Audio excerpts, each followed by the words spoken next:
After 9 years, this Prime Minister, this NDP Liberal Prime Minister, is not worth the cost of mortgages, 76% of which will become more expensive over the next 3 years, according to the federal banking regulator, OSFI. This after the Prime Minister said rates would stay low for long. We know that his massive government deficits have driven rates up 2 percentage points higher than they otherwise would be, according to Scotiabank. So will he accept my common sense dollar-for-dollar plan to cap spending and cut waste to bring down interest rates so Canadians keep their homes? The Honourable Deputy Prime Minister and Minister of Finance. Mr. Speaker, we know the truth. The Conservatives don't actually care about Canadians who are struggling to pay their mortgages. And we know that because when we put forward something very concrete to support those Canadians, the strengthened Canadian Mortgage Charter, they refuse to support it. When we put forward a plan to help first-time home buyers with 30-year mortgage amortizations, the Conservatives voted against it. The fact is, the only thing these Conservatives know how to do is cut, cut, cut, and the only Canadians they care about are themselves. That's 5 extra years of paying for it. The Honourable Leader of the Opposition. Speaker, we have voted against everything this Prime Minister has done to balloon the cost of living of Canadians, to increase food bank use by 50% over 3 years, to send 1/4 of all young people to the food bank in 3 months alone, 1/4 of all Canadians skipping meals because they cannot afford a home, a 38% increase in homelessness since 2019. 50 new homeless encampments in Toronto, now a total of 256 of them in the biggest city in the country. Why is it that the more they spend, the more Canadians hurt? Here, here, here. The Deputy Prime Minister and Minister of Finance. Mr. Speaker, we will take no lessons from the Conservatives when it comes to supporting the most vulnerable Canadians. The fact is, when we formed government and when they left government, the poverty rate in Canada was 14.5%. It is now 9.9%. The Canada Child Benefit has lifted hundreds of thousands of children out of poverty. The GIS helps 900,000 seniors. The only thing they know how to do is cut, cut, cut. Tory times are hard times, Mr. Speaker. The Honourable Leader of the Opposition.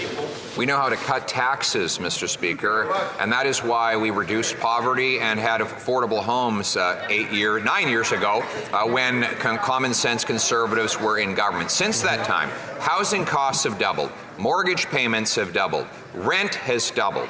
The number of homeless encampments in Canada is up by hundreds of percent. We now have 1 in 4 Canadians skipping meals because they can't afford the cost of food. Will the government finally stop the policies that make Canadians poor, get off the backs of the working people, and let Canadians keep their homes? The Honourable Deputy Prime Minister and Minister of Finance. Mr. Speaker, we know what the Conservatives really believe and what they really do. When this leader was in government, how many homes did he actually get built? 6, Mr. Speaker. Just 6 homes. We know what Conservatives do to programs that support the most vulnerable. Cut, cut, cut.